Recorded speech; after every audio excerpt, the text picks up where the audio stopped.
एक गांव में एक किसान अपने दुखों से दुखी था।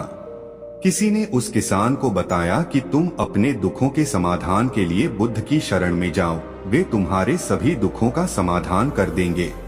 यह सुनकर वह किसान बुद्ध की शरण में चल पड़ा। जैसा कि हम सबके जीवन में होता है, वह किसान भी अनेक कठिनाइयों का सामना कर रहा था। उसे लग रहा था कि बुद्ध उसे उन कठिनाइयों से निकाल देंगे, कोई उपाय बता देंगे। वह बुद्ध के पास पहुंचा और उसने बुद्ध से कहा कि हे बुद्ध, मैं एक किसान हूँ।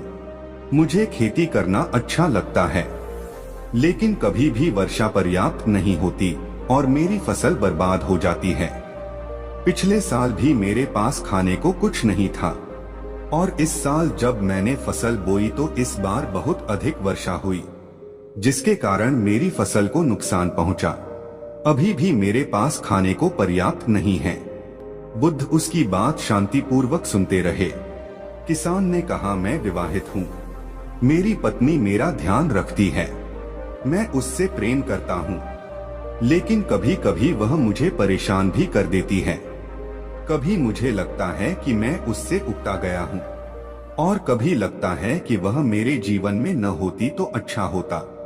मेरे बच्चे भी हैं, वे भले हैं, पर कभी कभी वे मेरी अवज्ञा कर देते हैं और कभी तो वो मेरी बात नहीं मानते, तो ऐसा लगता है कि वे मेरे बच्चे ही न हो। किसान ऐसी ही बातें बुद्ध से करता गया और एक एक करके उसने अपनी सभी कठिनाइयों को बुद्ध को बताया कि जीवन में बहुत सारी समस्याएं थीं। बुद्ध ध्यानपूर्वक उनकी समस्याओं को सुनते रहे। बुद्ध ने एक भी शब्द न कहा और वह बताता चला गया। आखिर बताते बताते उसके पास और कोई अधिक समस्या न बची। अपना मन हल्का कर लेने के बाद में चुप हो गया और प्रतीक्षा करने लगा कि बुद्ध उसे कुछ उपाय बताएंगे, लेकिन बुद्ध कुछ नहीं बोले। उसने बुद्ध से कहा कि मैं आपके पास आया हूँ, क्या आप मेरी समस्या का समाधान नहीं करेंगे? बुद्ध ने कहा कि मैं तुम्हारी कोई सहायता नहीं कर सकता। किसान ने अचंभित होकर कहा, ये क्या कह रहे हैं आप? सभी कहते हैं कि आप सभी के दुखों का निर्वाण कर देते हैं, तो क्या आप मेरे दुखों का निर्वाण नहीं करेंगे? इसलिए कि मैं एक गरीब किसान हूँ। बुद्ध ने कहा कि सभी के जीवन में कठिनाइयां हैं। ये कठिनाइयां तो सभी के जीवन में आती हैं और जाती हैं। कभी मनुष्य सुखी होता है, कभी दुखी होता है, कभी उसे पराये अपने लगते हैं और कभी कभी उसे अपने भी पराये लगते हैं। ये जीवन चक्र है, इनसे कोई नहीं निकल सकता। वास्तविकता ये है कि हम सबके जीवन में 83 कठिनाइयां हैं। मेरा, तुम्हारा और यहाँ उपस्थित हर व्यक्ति का जीवन समस्याओं से ग्रसित है। तुम इन 83 समस्याओं का समाधान नहीं कर सकते, कोई नहीं कर सकता। मैं भी तुम्हारी इन समस्याओं का समाधान नहीं कर सकता। यदि तुम कठोर कर्म करो और उनमें से किसी एक का उपाय भी कर लो तो उसके स्थान पर एक नई समस्या खड़ी हो जाएगी। जीवन का कोई भरोसा नहीं है। एक दिन तुम जिन्हें चाहते हो वो तुम्हें छोड़ देंगे और चले जाएंगे, और एक दिन ये जीवन भी तुम्हें छोड़ देगा और तुम भी यहाँ से चले जाओगे। जीवन का कोई भरोसा नहीं है। एक दिन तुम्हारे प्रियजन चल बसेंगे और एक दिन तुम खुद ही चल बसोगे। समस्याएं सदैव वैसी ही बनी रहेंगी। आज भी वैसी ही समस्याएं हैं जैसी 100 साल पहले थीं या 1000 साल पहले थीं। समस्याएं जस की तस ही रही हैं और इन समस्याओं का कोई कुछ उपाय नहीं कर सकता है। किसान क्रोधित हो गया। वह बोला, सब कहते हैं कि आप महात्मा हो। मैं यहाँ इस आश में आया था कि आप मेरी कुछ सहायता करेंगे। अगर आप मेरी समस्याओं का समाधान ही नहीं कर सकते तो मेरा यहाँ आना व्यर्थ हुआ। सभी लोग झूठ बोलते हैं कि आप सभी की समस्याओं का समाधान करते हैं। आपने तो मेरी एक समस्या का भी समाधान नहीं किया। आपसे भले तो वह महात्मा हैं जो 2 वर्ष पहले मेरे घर आए थे। उन्होंने मेरे से यज्ञ कराया, दान दक्षिणा करवाई और तब मेरे मन को अपार शांति मिली और कुछ समय के लिए सुख भी आया, कुछ दुख भी कम हुए। लेकिन आपने तो मेरी किसी भी समस्या का समाधान नहीं किया। आपने तो मुझे सीधा मना कर दिया। बुद्ध ने कहा, क्या वो सब करने से तुम्हारे सभी दुख समाप्त हो गए हैं? क्या तुम उनसे भी कहीं अधिक दुखों में नहीं पड़े हो? ये दुख कभी समाप्त नहीं होने वाले। किसान ने कहा, तो क्या मैं ये मान लूं कि आप मेरी कोई मदद नहीं कर सकते और आप मेरी समस्याओं का हल नहीं निकाल सकते? यदि आप इतनी छोटी छोटी बातों का उपाय नहीं कर सकते तो आपकी शिक्षाएं किस काम की? बुद्ध ने कहा कि मैं आपकी 83 समस्याओं का समाधान तो नहीं कर सकता। हाँ, मैं आपकी 84वीं समस्या का समाधान कर सकता हूँ। किसान ने अचंभित होकर कहा, 84वीं समस्या? यह कौन सी समस्या है?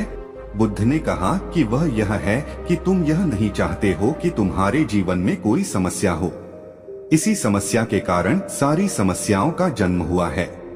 अगर तुम इस बात को स्वीकार कर लो कि जीवन में समस्याएं होती ही हैं, सभी के जीवन में कोई न कोई समस्या होती ही है।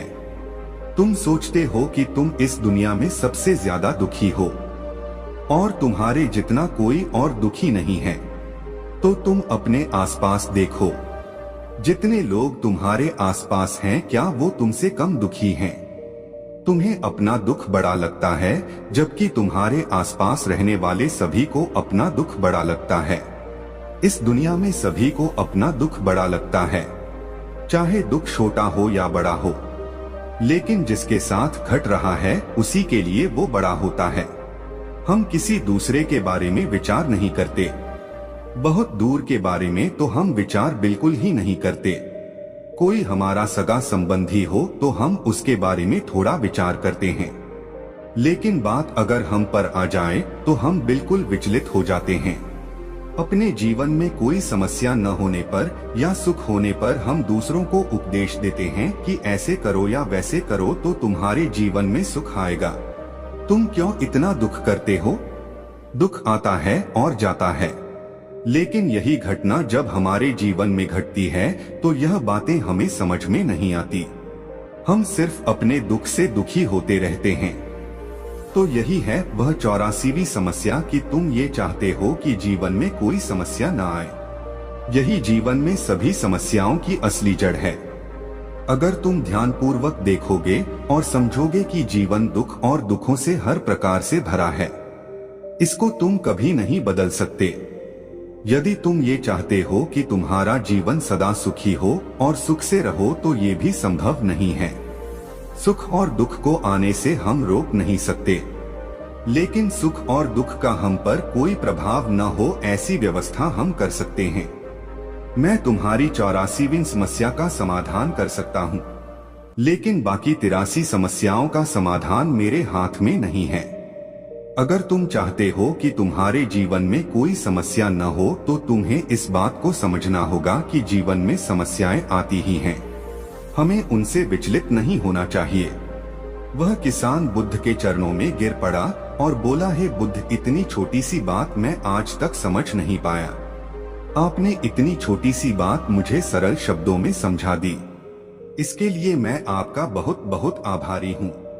अब मैं जीवन को पूर्ण रूप से जीऊंगा और सुख दुख के फेर में पड़कर अपना जीवन बर्बाद नहीं करूंगा। दोस्तों, उम्मीद है कि आपने आज की इस वीडियो से जरूर कुछ न कुछ सीखा होगा। मिलते हैं ऐसी और वीडियो में। तब तक के लिए अपना ख्याल रखें। धन्यवाद।